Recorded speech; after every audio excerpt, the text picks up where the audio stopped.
Here's 5 quick, simple and easy tips to make you a faster and better driver on the road and on the track. Let's. Tip number 1 is the launch. What is it good for? Absolutely nothing generally, but I'm going to show you how to do it anyway. Find a nice long straight road, no one on it ideally. Come to a dead stop, be in first gear, turn your traction control off if you have it. You want to rev the car up to about 2 or 3k revs, bring the clutch up just before the biting point, bring it in, and then drop the clutch and go.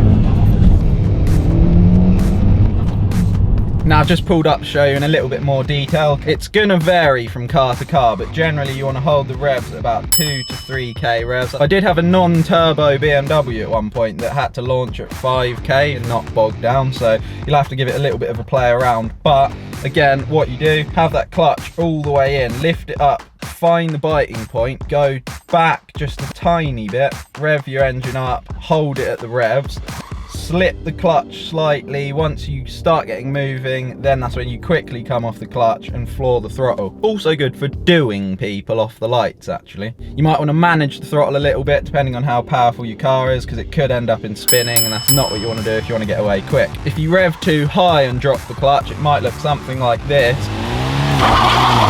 And if you don't rev at all, it might look something like this. You're probably not going to look that cool either. Let's go to the next tip. The next one is the Rev Match downshift. Useful if you're driving down a road and you see your group of friends and you want to just do a quick bomb past them. In more real life scenarios, it's really useful to know if you want to overtake a slow car quickly and safely. For this one, the first thing you're going to want to learn to do is know the revs of each speed in your car. So for this example, we're going to be downshifting to 30 miles an hour from 4th gear into 2nd. For my car personally, 30 miles an hour in 2nd gear is just over 3k revs, so that's how I know where I have to rev to get this downshift correct. To do this properly, you're going to want to slam your clutch foot, floor the throttle, watch the revs. The second it hits 3k or wherever your revs are at 30 miles an hour, you come off the clutch as quickly as you can, but try not to dump it. You want to go quick but smoothly. That's going to look something like this. 4th gear, slam the clutch, throttle, drop it, go.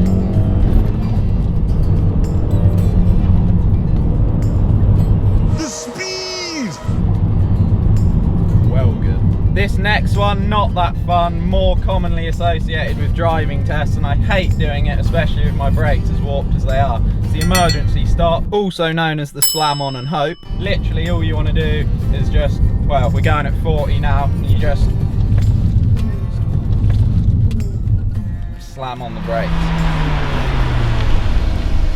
Not very nice, but you really should try this out every now and then just to remember how you actually do it. Because you can find that a real life emergency stop can creep up on you pretty quickly. You might find yourself actually having to do it in a real life scenario. Driving instructors like to tell you to put the clutch pedal down the second you hit the brakes, but I think you should ignore that really. If you're trying to actually stop before hitting something, you want to stop. You don't want to be thinking about whether you've hit the clutch or not. So I usually do press the clutch, but I give it a little bit of a delay just to let my brain register, which looks something like this.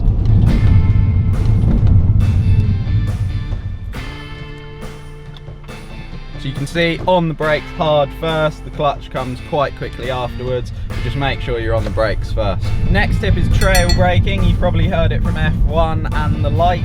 Realistically, probably not that useful on an actual road, but definitely would be on a track if you can get it right. The general premise of it is to brake in a straight line, and then you sort of ease off the brakes lightly and smoothly whilst mixing in steering at the same time and then accelerating out of the corner. So it's all a sort of nice fluid mix and motion of 3 different things. Actually quite difficult to do properly, and generally the best way really to do it is to just brake hard in a straight line, and as you get to that corner, let off and go round it, and then add a little bit of throttle as you go through on the exit of the corner. Obviously, like I said, that method can be quite difficult, also could be quite dangerous if you get it wrong, so definitely try this one on a track or an open back road. But my own personal attempt looks something like this. Anyone that actually knows about driving can bully me in the comments below. So then here we go, coming up to a corner, keeping both hands on the wheel at all times, braking in here, turning, keeping both hands on, full cross there, perfect. into this next corner, turning, just about a full cross, power out. Well good. Actual dream. Weird. Okay, so this next one's all about steering, and that is crossing your arms when you're doing a turn. Your driving instructor 100% will have gone, don't do that, it's dangerous, in your lessons and tests, but it isn't, and it's way better than the way that they teach you to do it. We're coming up to a corner now, and I'll demonstrate it whilst explaining why it's a lot better. We're coming into third. We've got this nice sweeping left-hand bend, and I'm going to keep both hands on this whole time. I'm turning into this corner, keeping two hands on. You see I've got half across there, and then we come out into this right-hander, which is a lot tighter, and we've got a full cross there, and I can power out with both hands on, much more control over the car. It's just much better to have two hands on the wheel at all times, and if you watch any sort of racing, they all do that. So again, doing it backwards this time, we've got this nice tight left-hander coming in, full cross there, easy, powering into this right-hander, about nearly half full cross, and then I can power out with ease. Well good.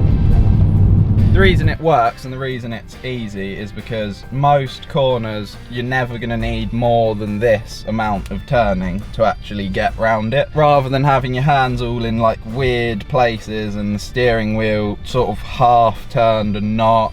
It's just a lot better to keep track of how much steering you've actually put in if you've got both hands on, because you know you just need to uncross them to get out of the turn. The only time I've found you ever need to use more than that amount of steering is if you've gone too quick for the corner, which if you've done that, you've done it wrong anyway. Or if you're in like a car park and obviously you're trying to reverse into a space, then you're going to do the pass to get the full lock, because you're never going to do that with your hands on at the same time. And another thing being good at having two hands on the wheel is good for is changing your exhaust, which you can actually watch in this video right here.